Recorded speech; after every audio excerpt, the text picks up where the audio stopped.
Well, today is Wednesday, January 4th, 2012, and with the Iowa caucuses finishing up last night, we are left with a pretty interesting race here. I don't think it was any surprise that Mitt Romney came out on top. I think that Rick Santorum, as of a week ago, would have been a really big surprise. However, at this point in this election, and after covering this at work, all weekend, I think that this election, this Republican race is going to come down to two kinds of voters. Okay, Ron Paul came in to a disappointing third last night. And I think in the end, while Santorum's hot now, he's telling people to vote with their hearts, not with their minds. Well, that means, if you're going to be smart about it and you want to get a Republican in the White House, put Mitt Romney in there. But I'm going to focus here on this short analysis and focus on two candidates, and the two that I think are going to really just kind of exemplify what this thing is all about. If you're a voter and heading into New Hampshire, in this country, but particularly New Hampshire, that wants change, actual change in Washington, Ron Paul is your guy. If you want to get a Republican elected, if changing the president is your goal, hands down the guy you're probably going to vote for is Mitt Romney. He's the most electable candidate. The problem with Romney is that, he's not a change guy. And the reason I say that is I know he said his first thing he's going to do is go in there and repeal Obamacare, even though he was a supporter of Romneycare when he was governor of Massachusetts. I mean, he was the author of it. So I'm going to draw the difference between these two candidates. Ron Paul in particular, and I'll start with Ron Paul.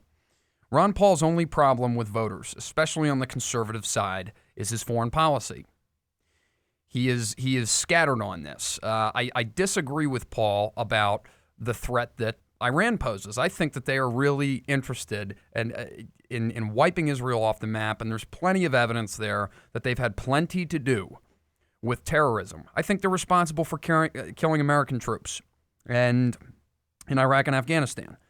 And so for us to think that Ahmadinejad and anybody over there with a terror mind does not have us in mind to attack, I think that that's not good to think. But, Paul has a point. He's a non-interventionist. And, with Obama, you have to give credit where it's due. President Obama, while I also agree that he has just absolutely devastated this economy with Obamacare and, all these regulations on small businesses, the man, when it came to killing Osama bin Laden, you have to give him credit. It was a 50-50 shot that we had at getting bin Laden when Obama pulled the cord.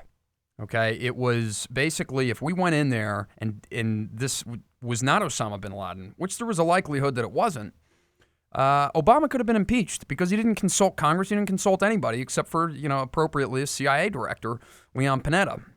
So I give him credit for that. That took a lot of guts to do. Now, Ron Paul, I hope he would have done the same thing. And I think Ron Paul is in the interest of protecting our country. But where you would see a change is in the economy. Look, Ron Paul, what he has done, people underestimate. Even politicians out there right now undervalue what Ron Paul's been able to do. Back in 2008, I'm sitting at dinner with my uncle and some relatives, and I say to my uncle, I said, "Who are you going to vote for?" And he said, "Ron Paul." And I said, "Ron Paul? I just witnessed Ron Paul in a debate with Rudy Giuliani, and where, Giuliani made Paul look terrible because Paul, the congressman, appropriately pointed out the problems with Iraq, and Giuliani basically said, look, I've never held the United States accountable for, the attacks on 9/11, and just spun around what Paul said.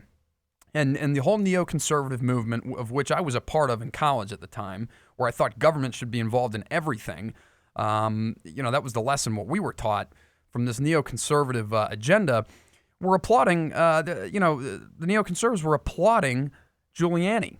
And Paul stood there. And he stood there for the next 4 years now.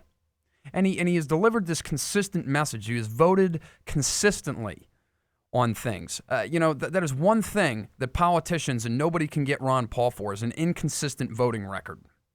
So I think what we're going to see with Ron Paul, and by the way, I respect his supporters, especially the early ones like my uncle, because they saw something that the rest of the Republican Party finally caught on to. And so what we're seeing now is this shift. Now, if we're going to talk about Mitt Romney, You're not going to like what I have to say about Mitt Romney if you're a Romney supporter. I do think he's the most electable, but I do not think he will bring change. I think Romney reminds me more of Barack Obama than any other candidate in this race, supporting Romney Care in Massachusetts. And he says now that he did it, it wasn't to negotiate on other bills. He did it to get elected. The guy he is so desperate to be president of the United States. Who gets up on stage in a debate and wages a $10,000 bet with a guy? That was humiliating for Romney. The guy's desperate to be president. He's the most handsome, most electable, rich, most wealthy guy up there. But the problem with it is, and the reason he's similar to Obama, is he's got more ties to special interest groups, more endorsements from, old school Washington, that if you think he's going to go in there and change things, or rather pander to special interests and really not get anything, I can't see Romney going in there and standing up to these people. Not based off of what I've seen. And so with Ron Paul, Republicans would be taking a big risk electing him. But, I think at the end of the day, Ron Paul is the classic conservative and the classic liberal, where government is limited. He believes I don't believe in it. I don't agree with his drug policies. I don't agree with his, foreign policies. However, I do agree with the one policy that he stands by, and that's freedom. These other candidates, I don't see them changing things in Washington. Michelle Bachmann dropped out today, obviously. Newt Gingrich, well, Newt's just a sore loser right now. And the guy's got enough baggage to bring down the Titanic. So, I don't think he's one that's even going to make it past New Hampshire. Maybe he will. Rick Santorum, look, the guy he got his butt kicked in Pennsylvania the last time he ran for Senate. That's why I'm not taking this Iowa caucus too seriously. Most of you know that Mike Huckabee won Iowa several years ago in 2008. Didn't even come close to winning, the candidacy. So I think Santorum will fade, and you go down the line. Rick Perry, the guy just creeps me out. There's something going on with that guy. He's almost like he's like a dumb version of George Bush, and I don't think George Bush was a dumb guy. If you want to know, the only president in U.S. history to earn a master's in business administration, it was George Bush Jr. Okay, so he was not a dumb guy. I'm just saying, Perry, you got to know how many Supreme Court justices there are before you're president of the United States. And I just feel like he's kind of the John Edwards of the right. There's just something there that I feel like if you vote for him, it's going to come out later that something bad happened. So, anyways, like I said, it's coming down to Romney or Ron Paul. If you want change in Washington, and if you want to vote for what you want, I think you're voting for Ron Paul. If you're voting to just get a Republican in the White House, and let me tell you, I work with G. Gordon Liddy, and this is where him and me disagree. He believes in putting Romney in there and then holding the guy accountable and saying he damn sure better make change happen. I disagree with that. I think we can say we're going to do that all we want. It won't matter. Okay, the guy's going to just throw out so much BS once he gets into office. Let me tell you what Romney, I think, will do if he's elected. If Romney's elected, he will go in there with all sorts of great ideas, change a thing or two. I don't think he'll repeal Obamacare. He could prove me wrong. But change a thing or two, and then after 2 years, it's all about getting reelected, baby. I don't think it has anything to do with, policies after 2 years. He will do exactly what Obama has done.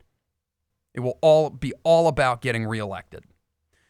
So, Republicans are left with a big choice. For right now, I see it, like I said, I see Ron Paul sticking around. I think this is one of the most amazing political comebacks over a course of 4 years. And if you think about where Ron Paul was, they didn't have any money in 2008. And he's made this surge.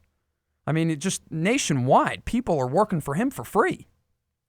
The only reason, and the last thing I will leave you with is you really need to think about what you're voting for when you put Mitt Romney in.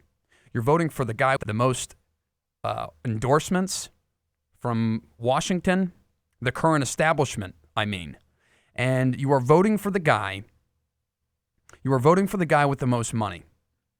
Obama had more endorsements from Wall Street than any candidate in 2008. And people thought he was going to shut them down? Give me a break.